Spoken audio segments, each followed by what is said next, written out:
सो imagine करो एक modern city, tall skyscrapers, wide highways, huge shopping malls, clean parks, सब कुछ परफेक्टली प्लान्ड।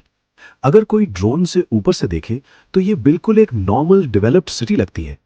लेकिन एक स्ट्रेंज चीज है, यहाँ ऑलमोस्ट कोई रहता ही नहीं। चाइना में ऐसे डजन सिटीज एग्जिस्ट करते हैं जिन्हें लोग ऑफन गोस्ट सिटीज कहते हैं। पूरे के पूरे डिस्ट्रिक्ट्स बनाए गए हंड्रेड्स ऑफ थाउजेंड्स लोगों के लिए, लेकिन सालों तक वो ऑलमोस्ट एम्प्टी ही रहे। अब ऑब्वियस क्वेश्चन ये है, कोई कंट्री इतने बड़े सिटीज क्यों बनाएगी जब वहां रहने वाले लोग ही नहीं है? इसका आंसर चाइना के इकोनॉमिक मॉडल में छुपा हुआ है। लास्ट फ्यू डेकेड्स में चाइना की इकोनॉमिक ग्रोथ बहुत हद तक कंस्ट्रक्शन और इंफ्रास्ट्रक्चर डेवलपमेंट पर डिपेंड करती थी। लोकल गवर्नमेंट्स एक इंपॉर्टेंट तरीके से पैसा कमाती थी। वो लैंड को रियल एस्टेट डेवलपर्स को सेल करती थी। डेवलपर्स फिर बैंक से ह्यूज लोन्स लेते थे और मैसिव हाउसिंग प्रोजेक्ट्स बिल्ड करते थे, कभी कभी तो पूरे नए सिटीज तक। उनका सिंपल लॉजिक था, build it first, people will come later. और ऑनेस्टली कुछ प्लेसेस में ये स्ट्रैटेजी काम भी करी।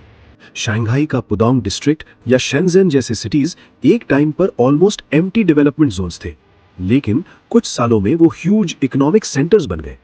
इस सक्सेस को देखकर चाइना ने और भी नए सिटीज बिल्ड करने स्टार्ट कर दिए। प्रॉब्लम तब स्टार्ट हुई जब कंस्ट्रक्शन की स्पीड पॉपुलेशन ग्रोथ से बहुत ज्यादा फास्ट हो गई। अपार्टमेंट्स इतनी तेजी से बिल्ड हो रहे थे कि उतने लोग मूव ही नहीं कर पा रहे थे।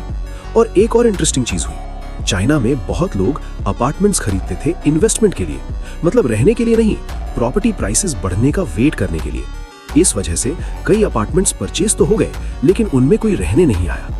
ग्रेजुअली कुछ सिटीज में थाउजेंड्स ऑफ एम्प्टी बिल्डिंग्स खड़े हो गए। ये गोस्ट सिटीज एक्चुअली चाइना की इकोनॉमी के एक डीपर प्रॉब्लम को भी रिवील करते हैं। एक टाइम पर एस्टिमेट्स के अकॉर्डिंग चाइना की इकोनॉमी का ऑलमोस्ट 25 से 30% हिस्सा रियल एस्टेट सेक्टर से लिंक्ड था। सो कंस्ट्रक्शन रुकना इकोनॉमिक स्लोडाउन का सिग्नल बन सकता था। लेकिन जब डेवलपर्स के ऊपर डेट का प्रेशर बढ़ने लगा तो सिस्टम में क्रैक्स दिखने लगे। एवरग्रांडे जैसी massive real estate companies billions of dollars के डेट में फंस गईं। कई प्रोजेक्ट्स इनकम्प्लीट रह गए।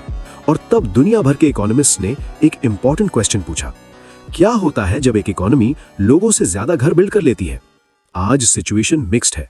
चाइना की कुछ गोस्ट सिटीज स्लोली फिल हो रही हैं, लोग ग्रेजुअली मूव कर रहे हैं, लेकिन कई डिस्ट्रिक्ट्स अभी भी मोस्टली एम्प्टी हैं। और ये सिटीज एक इंपॉर्टेंट लेसन भी दिखाती हैं।